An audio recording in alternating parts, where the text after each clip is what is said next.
We turn now to politics, as former President Donald Trump will be arraigned today in a D.C. courthouse following his third criminal indictment. The four charges from the special counsel allege he orchestrated a conspiracy to overturn the 2020 election, resulting in the January 6th riot at the Capitol. And while the trial is still likely months away, we're already seeing the Trump legal defense, with his lawyers arguing he had the First Amendment right to challenge those election results. Joining us now is Caroline Heldman, professor of critical theory and social justice at Occidental College. Good morning, Caroline. Happy you're here to help us break this all down. Great to see you, Sarah. So we have been anticipating this third criminal indictment for weeks. And while we've already known many of the details, it's still really staggering, right, to read that very top line, the United States versus Donald J. Trump. Some say this will be the most important case in our nation's history, with American democracy itself on trial. How do you see it? I would very much agree with that assessment. What it says is it doesn't matter who you are not above the law. And if you look at how the violent insurrection was a threat to American democracy, not just the events of January 6th, but the events leading up to it, I think this case is highly significant. And it perhaps sends the message most importantly to the 44% of Americans who think that folks are just making too big of a deal about January 6th. But if you go back to that day and you remember the violence and you remember the fear that perhaps our government wasn't going to continue to operate the way that we've all been accustomed for 250 years, this isn't a small case. This is, in fact, the biggest indictment to date against Donald Trump. And when you say 44% of people don't think this is a big deal, I mean, that just goes to show how divided our nation truly is. And Trump is expected to enter a plea of not guilty in that D.C. court later today. It's a location his legal team already wants changed, claiming that the jury, an Obama-appointed judge, cannot be unbiased. Is there any chance that this trial gets moved, Caroline? There's no chance, Sarah. It's a lottery system for assigning judges. And you know, in the documents case, Trump got a win with Eileen Cannon, who is a Trump appointee who has already been admonished by other conservatives for ruling in Trump's favor in previous cases. So he got a win with that, and he got a loss with Tanya Chutkan, who's indeed a Democrat and Obama appointee, and also someone who's been incredibly firm and harsh with January 6th violent insurrectionists. So, yeah, Trump doesn't get to decide that. But the great thing about our judicial system is that even if judges have these biases or ideological bents, they have to play within a set of rules. And it's really about having a jury of peers. And so Donald Trump will get a fair trial in both cases. Now, key issues for prosecutors will be to prove Trump's intent and whether he knew he was lying about election fraud.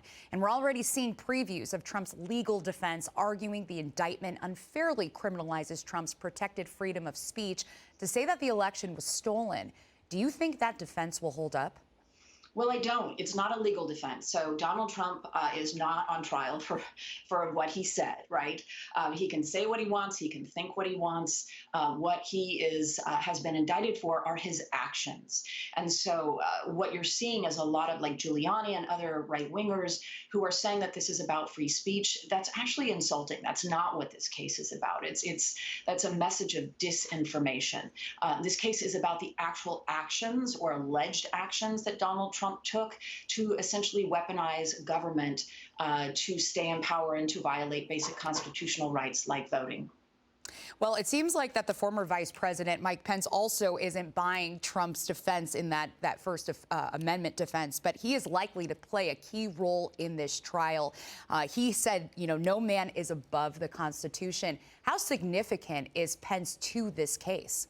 Well, Pence apparently kept very detailed notes. This is new information that we got from this indictment. He was keeping a journal in real time. Also, we found out that there were a number of phone calls.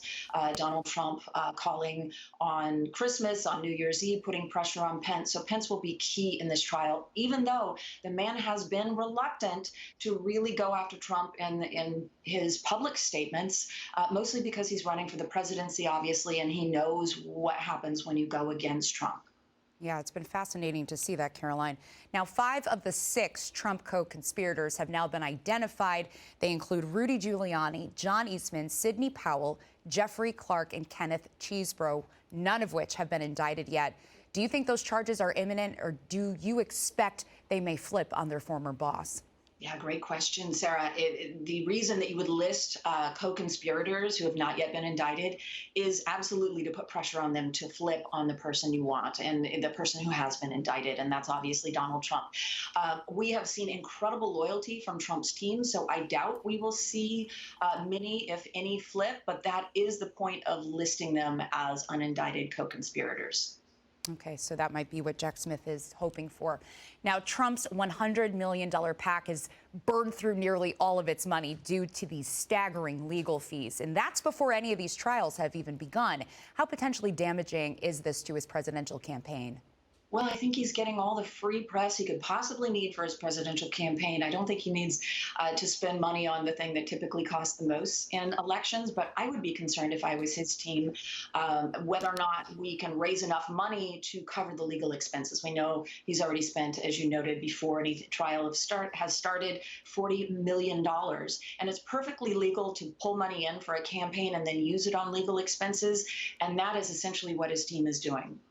Well, quickly, Caroline, before I let you go, Trump could pardon himself of all federal crimes if reelected, making the expected Georgia indictment possibly the most perilous to his freedom.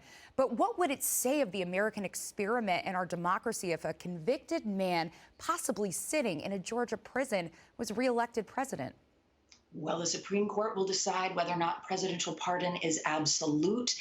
We are often in uncharted territory with Donald Trump, and this would be yet another unprecedented case, again, decided by the Supreme Court. All right, well, all eyes on the arraignment today. Caroline Heldman, professor of critical theory and social justice at Occidental College. Thank you, as always, for joining us. Thank you, Sarah.